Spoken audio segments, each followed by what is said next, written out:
கர்த்தருடைய பரிசுத்த நாமத்திற்கு மகிமை உண்டாவதாக. இந்த நாளின் தலைப்பு ஜெபத்தின் முக்கியத்துவம். சங்கீதம் 72:15. அவர் நிமித்தம் இடைவிடாமல் ஜெபம் பண்ணப்படும். ஜெபம் அப்படின்னாலே நம்முடைய ஜீவன். நமக்கு எது ஜீவன்னா ஜெபந்தான் நமக்கு ஜீவன். ஜெபம் முதன்மையும் முக்கியமும் வாழ்வும் விருப்பமுமாக நம்ம வாழ்க்கையில் இருக்கணும். ஜெபம்ன்றது உதட்டிலேருந்து வரக்கூடாது, நம்ம உள்ளத்தின் ஆழத்திலிருந்து வருவது தான் ஜெபமே. தன்னலமற்றது. ஜெபம் தனக்காக பண்ணணும் அப்படின்னு கிடையாது. சுயத்திற்கு இடம் கொடுக்கக்கூடாது. தேவ சித்தத்துக்கு இடம் கொடுத்து பண்ண வேண்டியது தான் ஜெபம். முழு மனதோடு பண்ணணும். எப்போ நம்ம ஜெபிச்சாலும் முழு இருதயத்தோடு, முழு பலத்தோடு, முழு ஆத்மாவோடு, முழு மனதோடு நம்ம கர்த்தரை நோக்கி பண்ணுவது தான் ஜெபத்தில் முக்கியமானது. ஜெபமற்ற வாழ்வு ஜெயமற்ற வாழ்வு நிறைய பேர் சொல்கிறாங்க. ஜெபம் இல்லாத வீடு கூரை இல்லாத வீட்டுக்கு சமம். நம்ம அந்தரங்கத்தில் பண்ணுற ஜெபந்தான் வெளியரங்கமான வெற்றியை நமக்கு கொண்டு வரும்.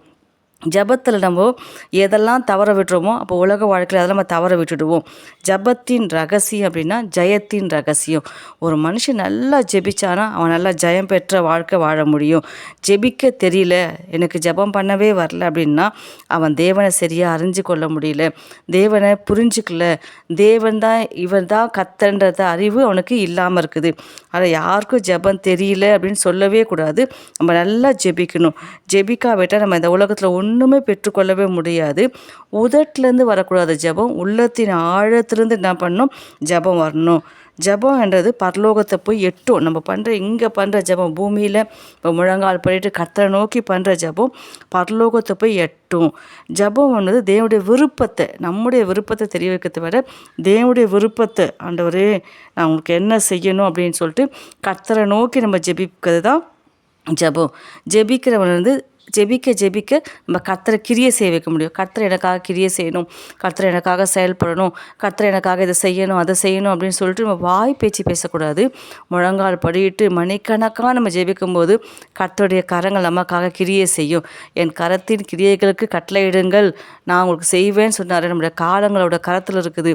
அவர் கரம் நமக்காக கிரியை செய்யும். அவர் கரம் நமக்காக பெத்தானியா வரைக்கும் சிசுக்களை கொண்டு போய் ஆசீர்வதித்த கரம் இன்றைக்கி நம்மளையும் ஆசீர்வதிக்க ஆயத்தமாக இருக்கிறாரு. அதுக்கு ஒரே அடிப்படை காரணம் என்னன்னா நம்ம ஜெபிக்கணும்.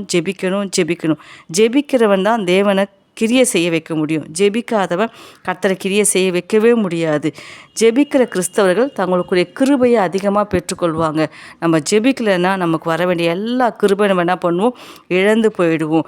அதிகாலையில் தாவீது ஜெபிச்சார், அரசனாக மாறினார். இன்றைக்கி நம்ம கூட எப்பொழுதுமே 100க்கு 100 விசுவாசம் இருக்கணும், 100க்கு 100 ஜெபம் இருக்கணும். ஜெபம் மட்டும் இருக்குது விசுவாசம் இல்லைன்னு சொல்லக்கூடாது, விசுவாசம் மட்டும் இருக்குது ஜெபம் இல்லைன்னு சொல்லக்கூடாது. இது எல்லாமே கண்டிப்பாக 100% இருக்கணும். மலையளவு பிரச்சனையை கூட நம்ம விசுவாசமுள்ள ஜெபம் சுக்கு நூறாக உடச்சிப்படும். பெரிய பிரச்சனை என்னால் தாங்கவே முடியல, நான் எப்படி வெளில வருவேன் அப்படின்னு நினைக்காதீங்க. இங்கே கடுகளவு விசுவாசத்தோடு ஜெபிச்சு பாருங்கள், மலையளவு பிரச்சனை கூட இன்றைக்கி காணாமல் போயிடும். இன்றைக்கி நம்ம ஜெபிச்சா நாளைக்கு பெரிய பெரிய அற்புதங்களை கர்த்தர் நிச்சயமாக காணுவார். தேவனோடு நம்ம சஞ்சரிக்கும்போது, தேவனோடு நம்ம ஜெபிக்கும்போது அவரோட முக சாயலை கர்த்தர் நமக்கு என்ன பண்ணுவார், வெளிப்படுத்துவார். ஒவ்வொரு வெற்றியுள்ள ஜெப வீரனும் ஒரு உபவாச வீரனா தேவனுக்காக ஒரு சாதிக்கிற பிரசங்கியாராக கண்டிப்பாக எழும்ப முடியும். வியாபாரிக்கு எதுனா அவனுடைய பணம் தான் மூலதனம். ஆனால் கர்த்தருடைய பிள்ளைகளுக்கு ஒரு விசுவாசிக்கு எது மூலதனம்னா ஜெபந்தான்.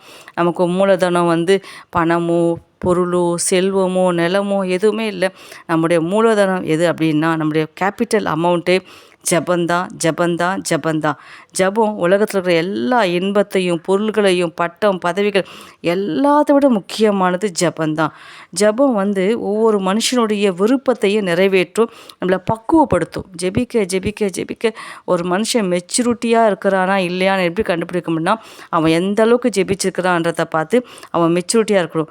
நமக்குள்ள தெய்வீக தன்மையை அது வெளிப்படுத்தும். ஜெபிக்க நமக்குள்ள தெய்வீக தன்மை, அவர் திவ்ய சுபாவங்களுக்கு பங்குள்ள பிள்ளைகளாய் மாற்றுவதும் ஜெபந்தான்.